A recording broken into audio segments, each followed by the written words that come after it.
at New York Comic Con. I'm talking to Jason Aaron, Scott Snyder, the writers of the two biggest books of the year. Congratulations, gentlemen. Congratulations, Scott. Look at this. Fight.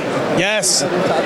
Although I think a fight is in order, but it must end in a crossover because we got Ninja Turtles and Batman. We need another one. I'm thinking a little collaboration between the two of you guys. Absolute Turtles. You just named it.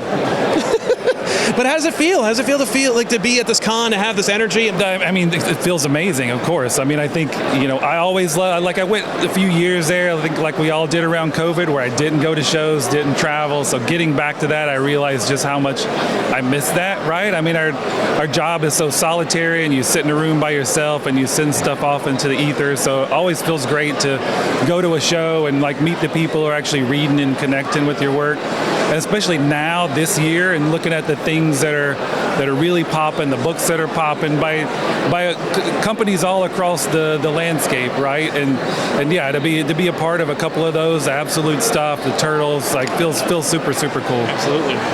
Yeah, I mean, again, I feel it really, like Jason said, it just speaks to a great moment right now in comics where all the companies are taking swings, creator-owned people are taking swings, and the audience is just out there for people to come in and do their passion projects. It just feels exciting where across the board, whether it's Transformers, Turtles, G.I. Joe, or, Marvel Ultimate Spider-Man, everywhere, the licensed stuff is creator-driven. It feels like creator-driven right now, and creator-owned books are taking off. Something is Killing the Children, Beneath the Trees, all these books. So it just feels like one of those moments when it's fans are excited to come to comics. Everything feels explosive. So it's just, honestly, it's a thrill to get to be a part. And this guy is I can't say enough good things about him, on Absolute, Turtles, everything. It's I feel like you have the industry on your back. It's awesome, dude.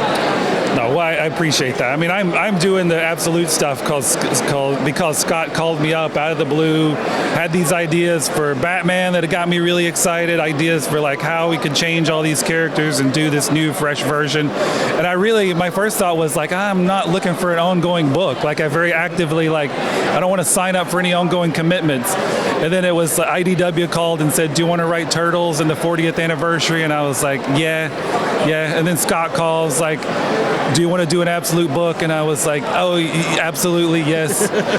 So I think, like Scott said, one of the things that's exciting to me about all these books they're getting people's attention is that it does feel content driven, right? It's about what the book is, right? It's not just that people love Transformers, it's that people have read Daniel Warren Johnson's Transformers and responded to it emotionally and connected with that book. And I think it's the same across the board, right? People are freaking out about Absolute Batman because they read the issue and loved it. It blew them away, right? It's not just hype. It's not just variant covers. It's the actual stories, right? Because that's what I got in this business to do, right? That's what gets us excited.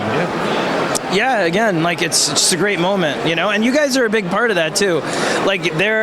So many people come up to me and they're like, I saw you on Sal, your enthusiasm, you guys, for comics is a huge part of why it's just popping off right now. So thank you for your passion for it all the time. And all you guys obviously out there. See you guys next time. Thanks a lot.